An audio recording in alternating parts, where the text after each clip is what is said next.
Is she your mother? Well, that looks like the kid that went missing yesterday. And what's your name? What? Wait, my name's Williamette, but wait, what are you talking about? Well, you're gonna have to come with me and we're gonna conduct some tests to see if he's your son. Fine. To conduct a DNA test, a process called gel electrophoresis is used.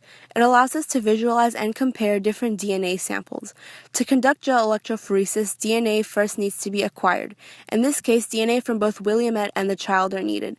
Then the DNA has to be digested in order to get different sized DNA pieces. To do that, digestive enzymes are used.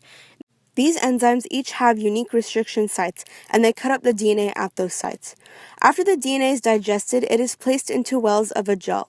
The different sized DNA pieces are crucial to this process because it allows the DNA to organize itself when it runs through the gel and produces different bands. In order for the DNA to move through the gel, an electric current is administered.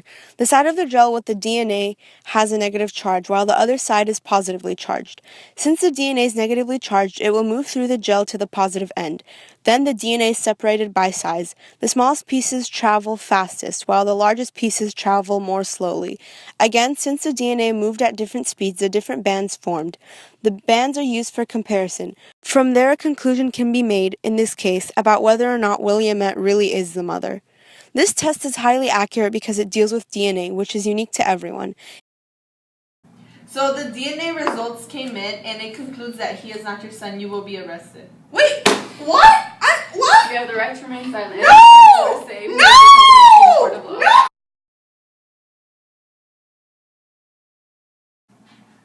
Hey, she looks familiar. You're right.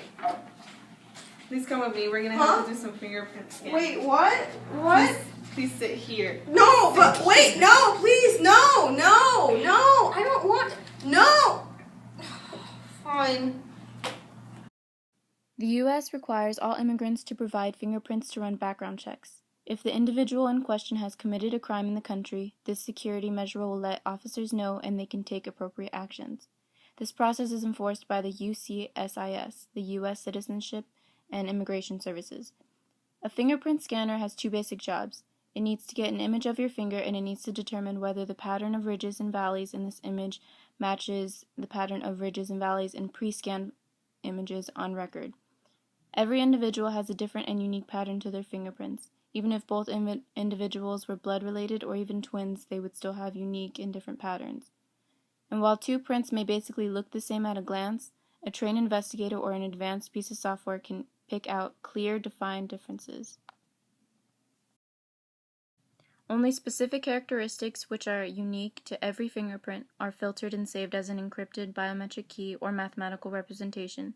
No image of a fingerprint is ever saved, only a series of numbers, a binary code, which is used for verification. The algorithm cannot be converted to an image, so no one can actually duplicate your fingerprints.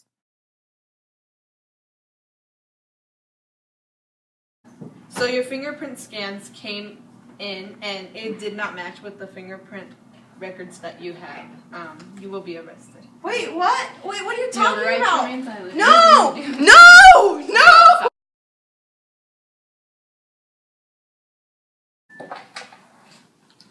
Hi, welcome to the Los Angeles National Airport. May I see your passport? Here it is.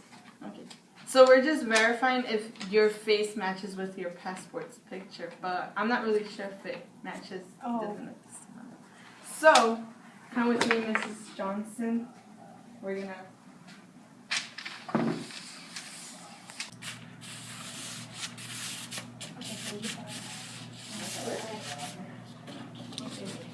For the facial recognition scanner came in and your face does not match up with your passport, you will be arrested.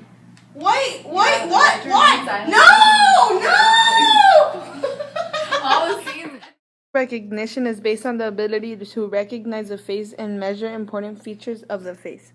Every person has different landmarks throughout the different peaks and valleys that make up facial features. Humans approximately have 80 nodal points.